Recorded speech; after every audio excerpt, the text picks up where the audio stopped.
Now it's time to practice integration by parts. It's extremely useful, but it's not really our tool until we've used it enough that we can remember it and use it with ease. And I've mentioned earlier that a good part of using integration by parts is a practiced eye that can see what the substitution should be. So here's a practice problem. I is equal to the natural log of x divided by the root of x dx. And so I'm going to start by saying u is equal to the natural log of x. Now, that's not just a guess, because I know I'm going to have to take du, and when I take du, it's going to be simpler than the log of x, and we always move towards simplification. So that's an indicator that this is probably the way I should start. Now, if u is log x, then dv has got to be what's left. So dv would be 1 over the root of x dx. And we know we're going to want to find v by taking indefinite integral. That may be easier for you to see if I make this be x to the negative 1/2 dx. Same thing, I think maybe just a little easier for you. We'll come back to that in just a second. U is log x, so du is 1 upon x dx. And v is equal to the indefinite integral, and look at this form. To take the indefinite integral of a power function, increase the exponent by 1, so it's negative 1/2 plus 1 is 1/2, and divide by the new exponent. So I divide by 1/2, or is equal to 2x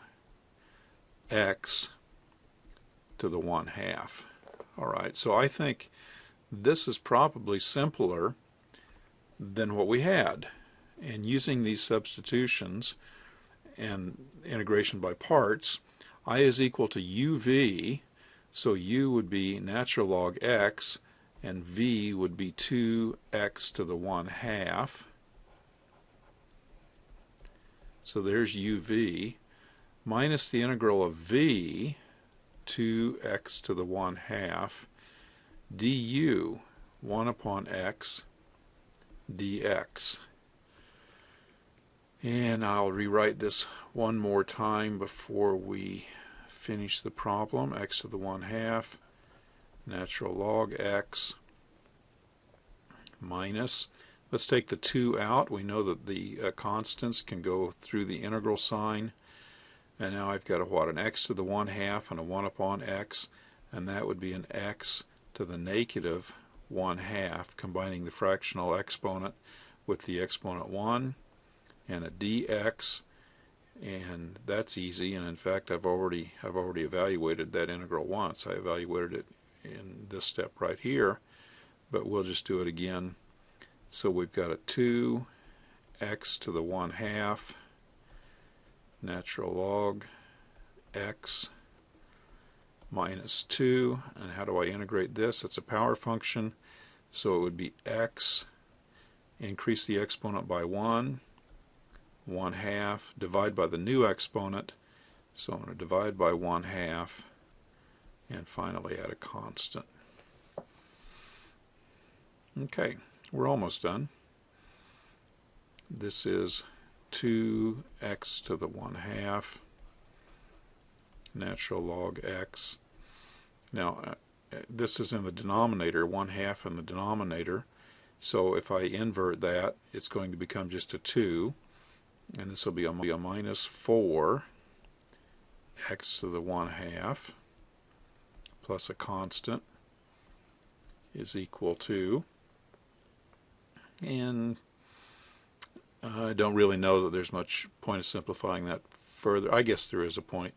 So what can we do? We can factor out a 2 x to the 1/2, and I'll be left with natural log x minus 2 plus a constant. Alright, so that's what we think the antiderivative of our original function was. Here's the original function, and what we have said is we think this is an antiderivative. Now how can we prove it? Well, we can scroll down a little bit So we're going to check. Let's hope we get this right the first time. We have to take the derivative of this expression right here. And I see that it's a product, isn't it? I've got 2 times the whole thing, but I've got this much right here that I'll be concentrating on taking the derivative of, and that's a product, so I'll be using the product rule. So let me say that d, and I'll call the entire thing I, that's what we've been calling it, dx, is equal to 2 times, now I'm going to take the derivative of everything else, and so using the product rule, it's going to be the first, which would be x to the 1/2, times the derivative of the second. Take the derivative of log x minus 2, and you just get 1 upon x. First times the derivative of the second, plus the second log x minus 2, times the derivative of the first.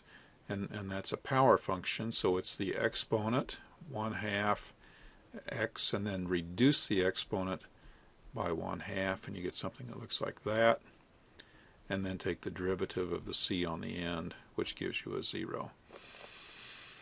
Now, I guess we're kind of done, except we can clean this up a little bit. We don't recognize this as the integrand we started with, log x over the root x, but let's work on it and see if maybe it becomes clear. So here's a 2. What have I got here? I've got an x to the 1/2 in the numerator and a x in the denominator. So this is 1 upon root x plus, now let's look at this part of it. I've got a 1/2 x to the negative 1/2. So this is 1 upon 2 root x, and then a natural log x minus 2, like that, and then of course a 0 on the end. So I suspect we want to,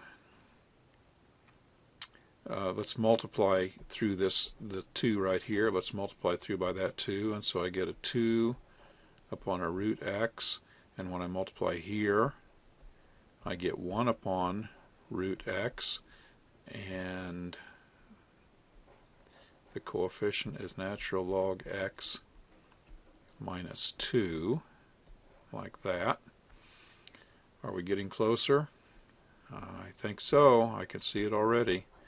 So that's a 2 root x. Now I've got this 1 over root x to multiply through here. So it's plus natural log x over root x over root x, and then a minus, here's a minus 2, and I'm multiplying through by 1 over root x, and so it's a 2 over root x equals, okay, let's see what we've got. Here's a positive 2 over root x and a negative 2 over root x, so those go to 0, and I'm left with natural log x over the radical x. So we've proven, since this was our original integrand, and when I took the derivative of what we thought was the antiderivative, I got the integrand back? Yes. Okay, this is correct. So it was kind of a complicated looking problem. We used integration by parts, solved it easily. In the next lesson, we'll do another example.